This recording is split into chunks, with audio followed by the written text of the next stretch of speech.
Islamophobia is just the latest invented term that the left and its Islamist allies use to marginalize their opponents. And the SPLC learned this tactic. Now here's where it gets interesting. Lenin said, we must write in a language that inspires hate, revulsion, and scorn towards those who disagree with us. Lenin said that in the 1920s. Okay. Vladimir Lenin, first Soviet leader.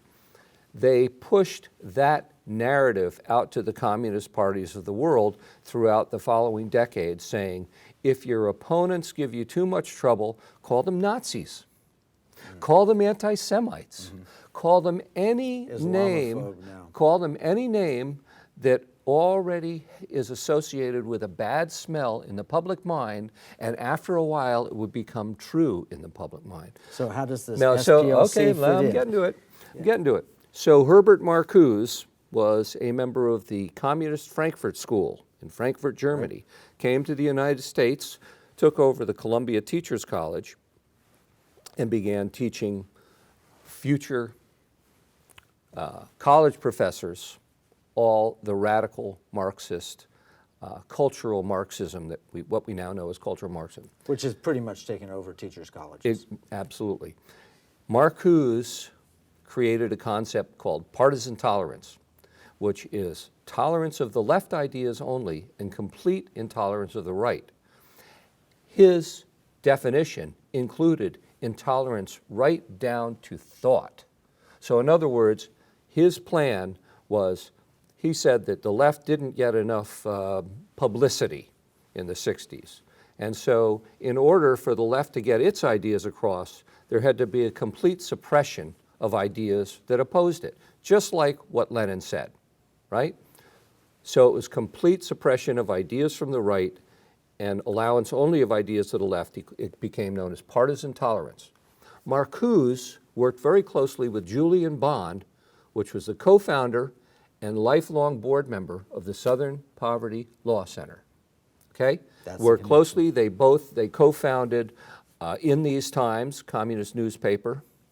They worked on the National Council for New Politics, which was labeled a communist group by a sitting senator at the time. They worked together for years.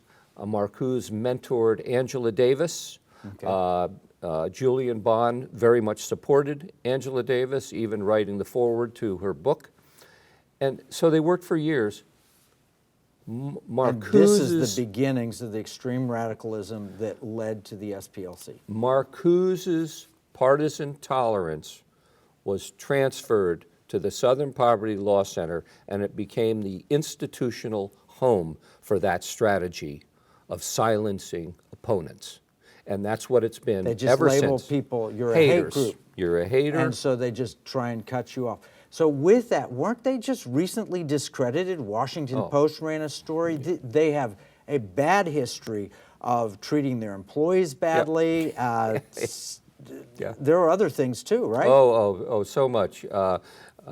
Morris Dees was accused for many years of not merely poorly treating his employees, racial discrimination, sexual harassment.